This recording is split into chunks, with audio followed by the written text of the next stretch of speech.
दो चीज़ों को अलग अलग हमें करना चाहिए। एक ये चीज़ है कि एक आम आदमी, एक सादा इंसान, और हर शख्स सादा ही होता है, कि जो एक तरह से दीन की उस तरीके से डिटेल्ड इंफॉर्मेशन उसके पास नहीं होती जो अहले इल्म ने उसको बता दिया।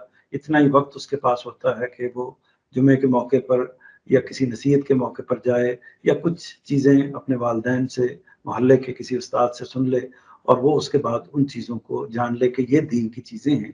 तो ये मामलात रखते हुए और उसके अंदर एक बंदगी का शऊर, बंदगी का एहसास पैदा हो, और उसके बाद वो इबादत एहतमाम के साथ करे, एहतमाम के साथ मस्जिद में जाए, या एहतमाम के साथ कुरान मजीद को पढ़ने की कोशिश करे जितना उसका इल्म है, फहम है उसके लिहाज से। तो उसकी इस एफर्ट का, उसकी इस कोशिश को अल्लाह ताला जरूर मकबूल फरमाएंगे, उसको इसका लाजमन अजर मिलेगा और मिलना भी चाहिए। लेकिन इसका मतलब ये नहीं है कि उलमा का जो किरदार है वो खत्म हो जाता है। असल में ये सारा किरदार उलमा का है।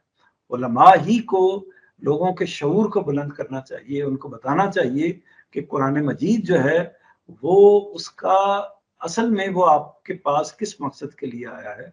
वो आपको हिदायत देने के लिए आया है, वो आपको याद दहानी कराने के लिए आया है, वो आपको अपने अंजाम से बाखबर करने के लिए आया है, क़यामत के बारे में मुतनब्बे करने के लिए आया है। तो इसलिए इसके लफ्ज़ लफ्ज़ पर गौर कीजिए, इसको पढ़िए, इसके मफ़हूम को देखिए। तराजुम मौजूद हैं, और मौजूदा ज़माने में तो और सहूलत हो गई है कि जो लोग पढ़ नहीं सकते वो ऑडियो में उसको सुन भी सकते हैं, तराजुम को। तो इसलिए इसकी तालीम तबलीग करनी चाहिए। अब लोग इसकी तरफ मुतवज्जे भी हो रहे हैं। माजी के ज़माने में, आज से 20-30 साल पहले, महज नाज़रा पढ़ लेना या एक महज रीडिंग कर लेना, उसी को काफ़ी समझा जाता था। मगर अब इसकी तरफ लोग बढ़ रहे हैं।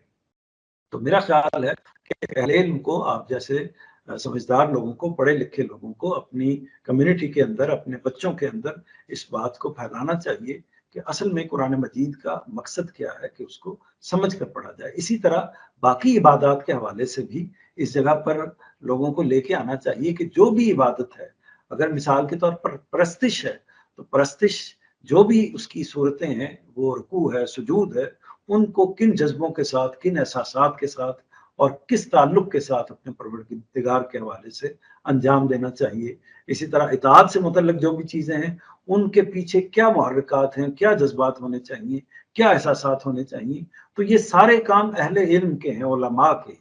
तो उलमा को बाकी जो इस तरह के इख्तिलाफात हैं, निज़ात हैं, और इस तरह की ज़िमनी और फ़ुरूई चीज़ें हैं, और बहुत छोटी छोटी चीज़ें हैं जिन पर बाज़ औक़ात हम अहले इल्म मोर्चा लगा लेते हैं, उसके बजाय खालिस गुफ्तगू करनी चाहिए लोगों की तालीम पर, तरबियत पर, और दीन का असल फहम उन तक पहुंचाने की कोशिश करनी चाहिए।